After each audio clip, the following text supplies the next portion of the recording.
Hello, मेरा नाम है चंद्रहास। स्टडी स्मार्ट में आपका स्वागत है। आज हम 26 जुलाई के इंपॉर्टेंट करंट अफेयर्स देखेंगे। पूरी प्लेलिस्ट आपके लिए बना रखी है। 12 जून से आपको 26 जुलाई तक के करंट अफेयर्स मिल जाएंगे प्लेलिस्ट में।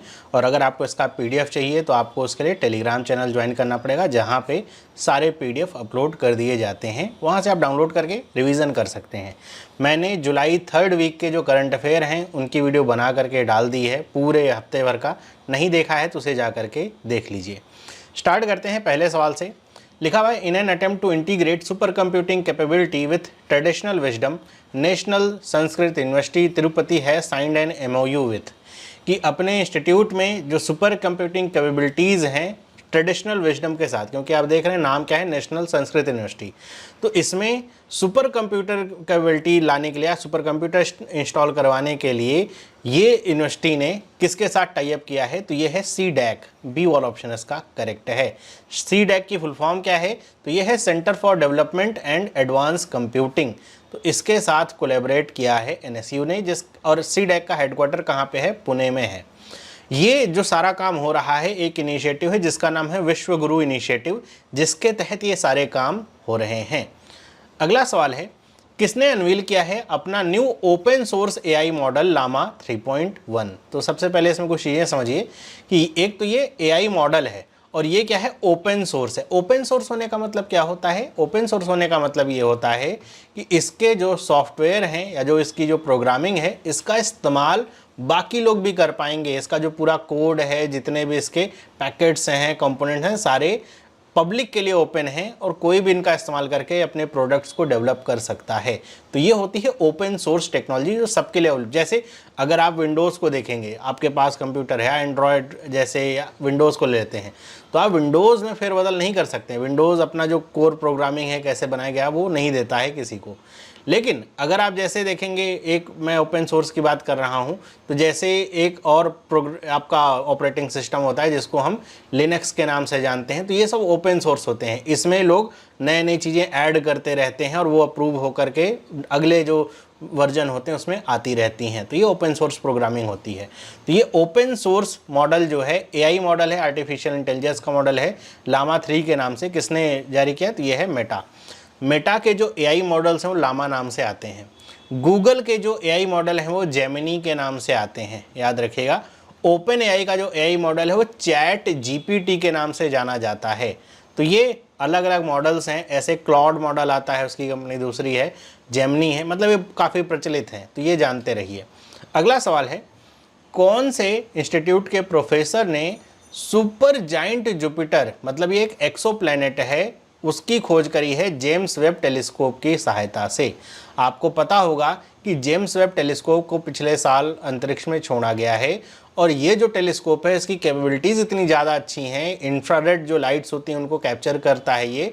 और इसलिए अब आप देखेंगे बहुत सारे ऐसे स्पेस जहाँ पे पहले जो टेलीस्कोप हमारे पास हैं, चाहे वो धरती पे हो चाहे वो आसमान में हो, तो उससे क्या होता था कि हमको लगता था कि वहाँ पे कुछ नहीं है, मतलब एकदम काला काला ही दिखता था बहुत ज़्यादा उसमें प्रोसेसिंग करने के बाद भी। लेकिन अब जेम्स वेब टेलीस्कोप की मदद से ये समझ में आ रहा है कि जहाँ पे हमें लग रहा था कुछ नहीं है, ब्लैंक स्पेस सा ऐसे दिख रहा है, वहाँ पर भी गैलेक्सीज और वहाँ पर भी स्टार्स हैं, लेकिन वो इतने दूर हैं कि वहाँ तक की जो लाइट है वो नॉर्मली जो इक्विपमेंट्स लगे उनसे कैप्चर नहीं हो पा रहे हैं। तो इस तरह का एक एक्सोप्लैनेट खोजा गया है, सुपर जुपिटर जो है ये प्लैनेट खोजा गया है। मतलब इसकी तुलना हम अपने सोलर सिस्टम के जुपिटर से कर रहे हैं, उसी तरह का प्लैनेट है, गैसियस प्लैनेट है, लेकिन ये बहुत बड़ा है। और इसको कंपेयर किससे किया जा रहा है, अपने सन से, मतलब इतना बड़ा इसका साइज है।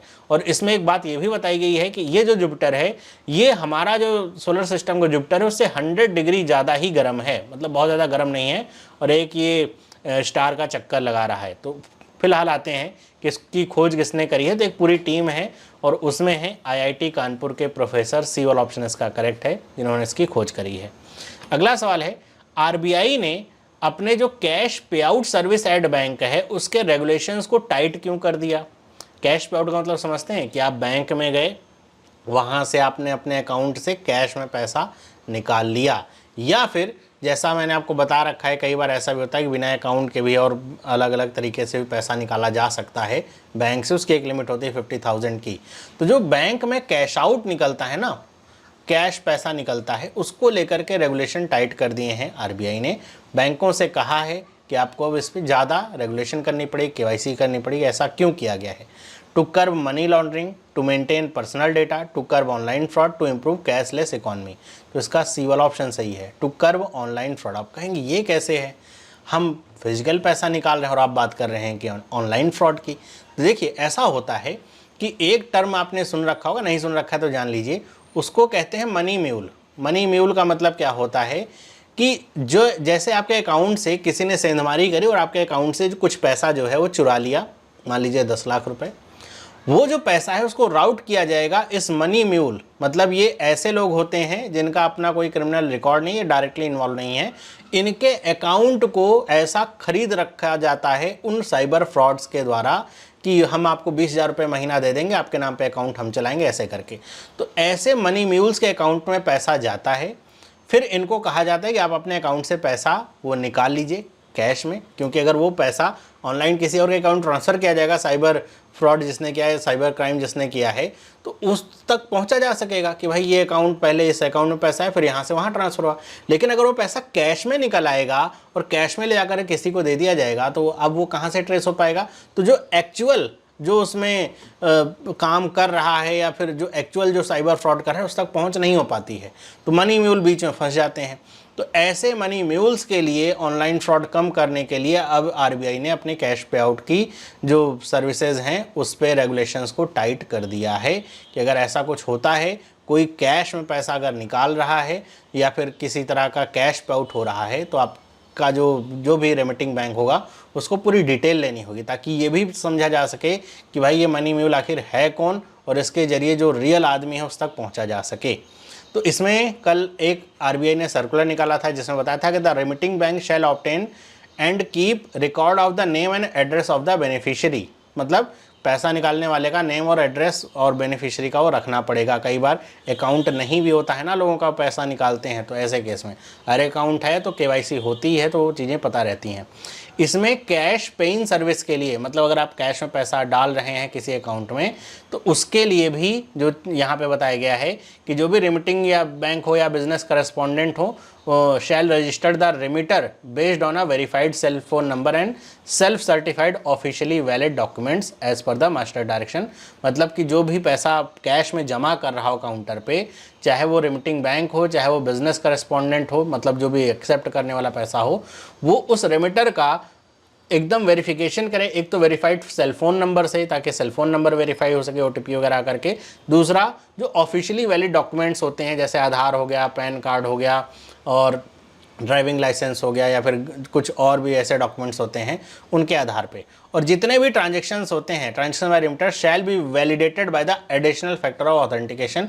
वो भी करना पड़ेगा, जितनी बार ट्रांजेक्शन करेंगे एक एडिशनल फैक्टर ऑफ ऑथेंटिकेशन वहाँ पे कर आएगा। मतलब ओटीपी वगैरह जैसे आते हैं ना, कि जिससे ये हो सके कि आप ही जो है वो पैसा जो है रिमिट कर रहे हैं।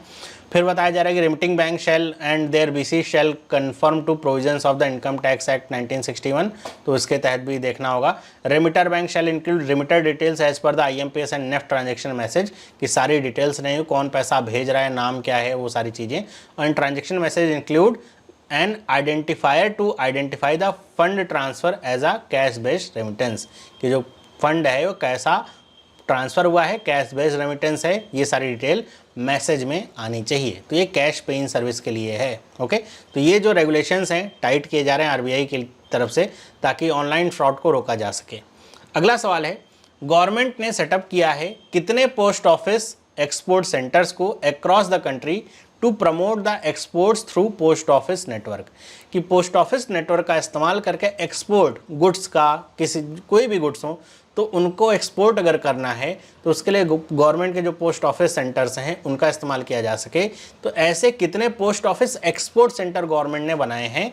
तो ये हैं 1013। बी वाला ऑप्शन इसका करेक्ट है।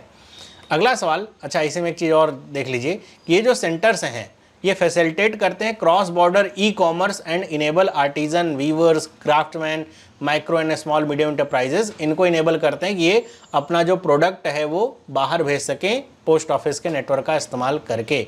और मैक्सिमम अगर पूछा जाए कि कौन से राज्य में ये पोस्ट ऑफिस एक्सपोर्ट सेंटर हैं, तो 93 हैं किसमें? उत्तर प्रदेश में। उसके बाद 76 आते हैं कर्नाटका में। तो सबसे ज़्यादा यूपी में खोले गए हैं।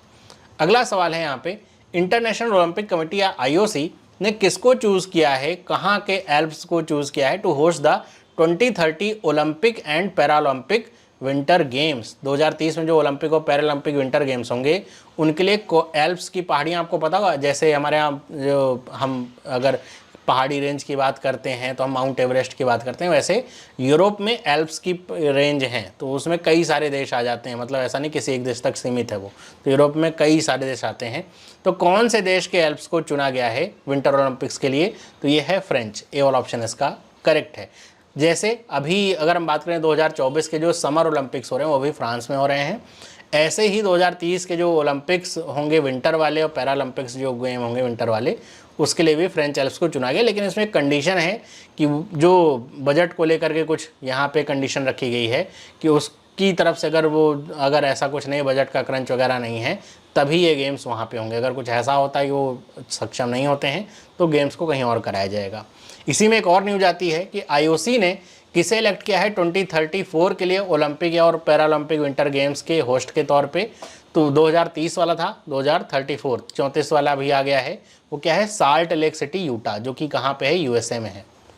ये कौन से देश का राज्य है यूटा, तो यूएसए का। तो साल्ट लेक सिटी यूटा को 2034 के लिए चुना गया है।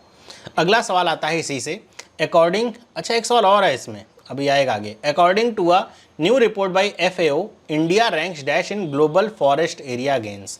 मतलब कौन से देश ने पिछले 10 सालों में सबसे ज़्यादा फॉरेस्ट एरिया गेन किया है, मतलब सबसे ज़्यादा वहाँ पे फॉरेस्ट कवर बढ़ा है, उस रैंकिंग में इंडिया का कौन सा नंबर है। और ये रैंकिंग किसकी, FAO की, फूड एंड एग्रीकल्चर ऑर्गेनाइजेशन, जो कि UN की संस्था है और इसका जो हेडक्वार्टर है वो रोम में आता है। तो ये इंडिया को मिली है तीसरी रैंक। ओके, पहले दूसरे नंबर पे कौन है, तो पहले नंबर पे चाइना है, सबसे ज़्यादा यहाँ पे फॉरेस्ट कवर जो है बढ़ा है, और उसके बाद आता है ऑस्ट्रेलिया। ये नंबर याद रखने की जरूरत नहीं, केवल ऐसे रेफरेंस के लिए दिया हुआ है। तीसरे नंबर पे भारत है, जहाँ पर जो फॉरेस्ट कवर 2,66,000 हेक्टेयर जो है वो बढ़ा है 2010 से 2020 के बीच में। तो ये इंडिया के लिए अच्छी बात है, क्योंकि हमारे यहाँ प्रदूषण बहुत ज़्यादा है, तो फॉरेस्ट कवर बढ़ रहा है, तो ये अच्छी बात है। इस रिपोर्ट का नाम क्या है, तो ये है the state of world's forest 2024 report, FAO के द्वारा निकाली जाती है। अगला सवाल, कौन से इंडियन एक्टर हैं और वो ऐसे पहले इंडियन बने हैं, पहले इंडियन एक्टर नहीं हैं, वो इंडियन एक्टर, लेकिन ऐसा मुकाम पाने वाले पहले इंडियन बने हैं, to be honoured with the customised gold coin by the Grevin museum in Paris. तो ग्रेविन म्यूजियम पेरिस में है, उसके द्वारा कस्टमाइज कॉइन निकाला गया है इनके ऊपर, इन एक्टर के ऊपर। तो वो कौन है, तो वो और कोई नहीं है, शाहरुख खान है। डी वाला ऑप्शन इसका करेक्ट है। तो ये पहले इंडियन ऐसे बने जिनके ऊपर ये कॉइन ऐसा निकाला गया है। अगला सवाल है, इजराइल की पार्लियामेंट ने वोट किया है to label dash a terror organisation, कि किसको टेरर ऑर्गेनाइजेशन जो है वो डिक्लेयर किया गया है। अभी ये प्रिलिमिनरी है, अभी इस पे फाइनल जो फैसला आना है वो बाकी है, लेकिन ये बहुत ज़्यादा हास्यास्पद भी है, और एक तरीके से आप ये भी कह सकते हैं कि इजराइल की हिमाकत को भी ऐसे देखा जा सकता है कि ये जो लड़ाई चल रही है वो किस हद तक जा रही है। तो ये UN की संस्था है जिसको टेरर ऑर्गेनाइजेशन घोषित किया है, ये है UNRWA। ए वाला ऑप्शन इसका करेक्ट है। इसके घोषित करने के बाद, मतलब इसके ये बिल लाया गया था जिस पे वोट किया गया और पक्ष में वोट बहुत सारे आए, और इसके बाद बहुत सारे और भी देश हैं जैसे टर्की हो गया, USA हो गया, सब ने कंडेम भी किया है इसको, और UN की तरफ से भी अपना जो कह सकते हैं डिफेंस आया है। और ये UNRWA जो संस्था है, UN की संस्था है, इसका फुल फॉर्म क्या है, तो ये है the United Nations relief and works agency, यहीं तक इसके फॉर्म है, for Palestine refugees in the near east. तो इससे आप समझ सकते हैं कि ये जो United Nations relief and work agency है किसके लिए है, जो पैलेस्टाइन रिफ्यूजीज हैं नियर ईस्ट, ईस्ट साइड वाले जो हैं उनके लिए। लेकिन ये सिर्फ इसका जो एरिया ऑफ स्कोप है केवल ईस्ट एरिया तक ही लिमिटेड नहीं है, पैलेस्टाइन रिफ्यूजीज़ के लिए ये बहुत जगह काम करता है। और UNRWA क्या प्रोवाइड करता है, education, health and aid to millions of Palestinians in Gaza, West Bank, Jordan, Lebanon और सीरिया।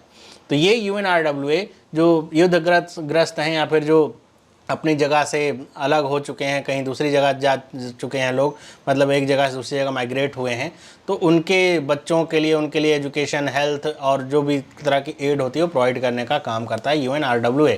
तो ये इनके लिए काम करता है, फ़लस्तीनियंस के लिए। इसीलिए इज़राइल का इससे अभी का नहीं, कोई नया ऐसा खटास उत्पन्न हुई, बहुत पहले से है। तो अब इज़राइल ने इसको टेरर ऑर्गेनाइजेशन घोषित कर दिया। क्यों किया है?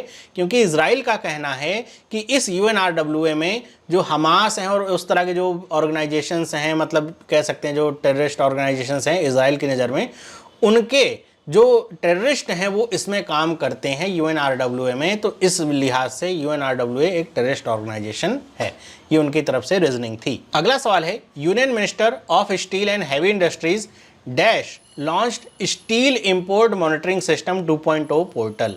कि union minister steel and heavy industries के कौन हैं जिन्होंने steel import monitoring system 2.0 portal launch किया है? तो ये हैं HD कुमारस्वामी। डी वाला ऑप्शन इसका करेक्ट है।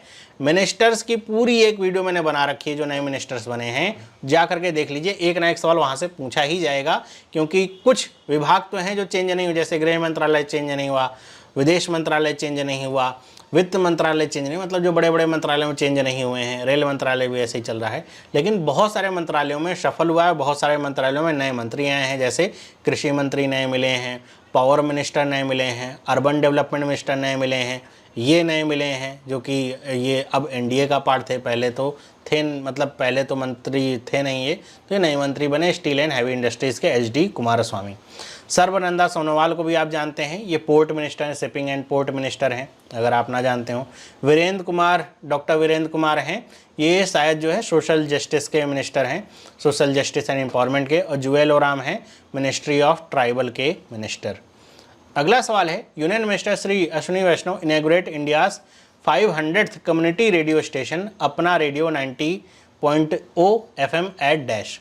तो इन्होंने 500वां, मतलब ये भी एक माइलस्टोन है कि 500वां कम्युनिटी रेडियो स्टेशन कहाँ पे लॉन्च किया है अश्विनी वैष्णव ने? तो ये लॉन्च किया गया है IIMC आइजवाल में। ए वाला ऑप्शन इसका करेक्ट है। आइजवाल कौन से स्टेट में है? बहुत सारे बच्चों को नहीं पता होगा, अगर पता है तो कमेंट करके बताइएगा कौन से स्टेट में आइजवाल आता है। तो IIMC आइजवाल में ये इस्टेब्लिश किया गया है, काम करना शुरू कर चुका है community radio station. Community radio station का मतलब ये होता है कि ये स्टेशंस एक खास केवल लोकल एरिया तक के लिए काम करते हैं और उस एरिया के लिए भारत सरकार की जो स्कीम्स हैं वो सब पहुंचाते हैं आम जन तक। वेदर फोरकास्ट कैसा होगा और जो उस एरिया की न्यूज़ वगैरह हैं, केवल उसी पे ये फोकस रखते हैं ज़्यादातर। ये होते हैं कम्युनिटी रेडियो स्टेशन। अगला सवाल है, इंडियन आर्मी का जो कंटिजेंट है वो डिपार्ट हुआ है फॉर द मल्टीनेशनल, ध्यान रखिएगा, multinational military exercise Khaan quest which is scheduled to be conducted in dash. तो ये जो खान क्वेस्ट एक्सरसाइज है ये कहाँ पर हो रही है, जिसके लिए इंडियन मिलिट्री जा रही है? और ये मल्टीनेशनल, मतलब सिर्फ इंडिया और एक और देश नहीं, कई सारे और देश होंगे। तो ये जो खान क्वेस्ट एक्सरसाइज है मंगोलिया में हो रही है और मंगोलिया के उलान बाटार में इंडियन आर्मी जा रही है, जो कि वहाँ की राजधानी है। और ये जो एक्सरसाइज है जब स्टार्ट हुई थी, मेरे ख्याल से 2003 से स्टार्ट हुई थी, तब ये एक्सरसाइज केवल USA और मंगोलिया के बीच में होती थी। लेकिन बाद में जितने भी पीस कीपिंग नेशंस हैं उनको इस एक्सरसाइज का पार्ट बना लिया गया। तो इंडिया तो है ही, तो इंडियन आर्मी भी अब इसमें पार्टिसिपेट कर रही है। अगला सवाल है, union minister doctor Jitendra Singh India's installed nuclear power capacity to BBB, मतलब यहाँ पे एक टर्म होना चाहिए था अकॉर्डिंग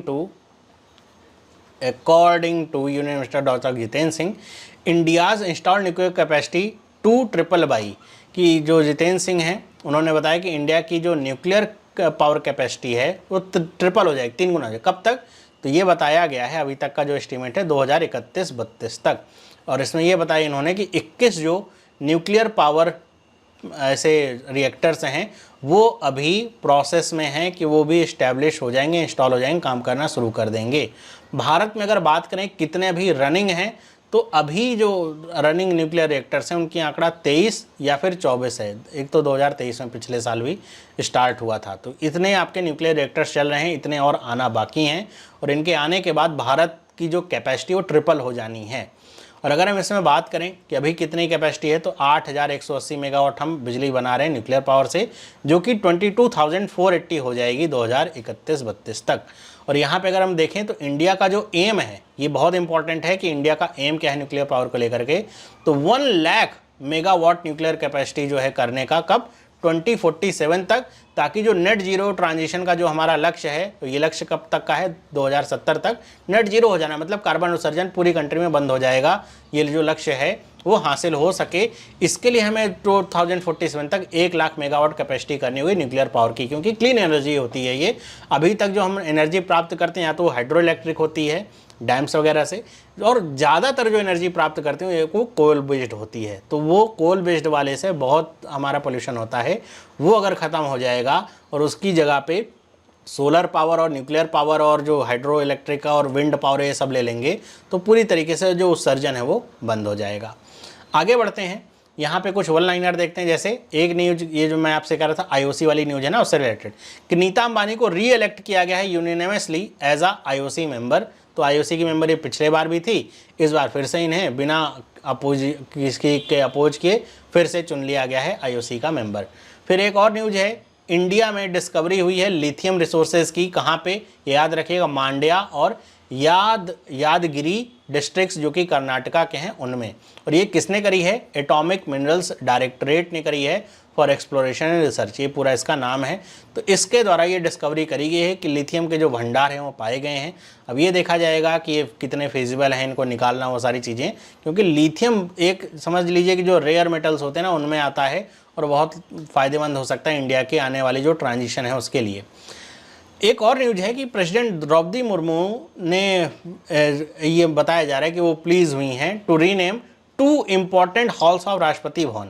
2 इम्पॉर्टेंट हॉल हैं राष्ट्रपति भवन के, जिनका एक का नाम था दरबार हॉल, दूसरे का नाम था अशोक हॉल। अब इनको रीनेम करके दरबार हॉल का नाम कर दिया गया है गणतंत्र मंडप, और अशोक हॉल का नाम कर दिया गया है अशोक मंडप। तो ये रीनेमिंग हुई है, तो ये आपके एग्जाम में पूछी जा सकती है। और ये पूछी भी कैसे जाएगी, पूछी ऐसे जाती है कि आपसे कह दिया जाएगा कि गणतंत्र मंडप जो है किस नए हॉल का नाम है, और ऐसे दे दिया जाएगा राष्ट्रपति भवन के जो हॉल हैं, दरबार हॉल, अशोक हॉल, तो आपको पता होना चाहिए दरबार हॉल गणतंत्र मंडप है और अशोक हॉल तो अशोक मंडप है ही। ओके, तो आज की इस वीडियो में इतना ही। आई होप आपको ये सारी चीज़ें समझ में आई होंगी। अगर वीडियोज़ अच्छी लगी तो वीडियो को लाइक करिएगा, पीडीएफ के लिए टेलीग्राम चैनल को सब्सक्राइब कर लीजिए या ज्वाइन कर लीजिए। मिलते हैं अगली वीडियो में, सभी लोगों को बाय।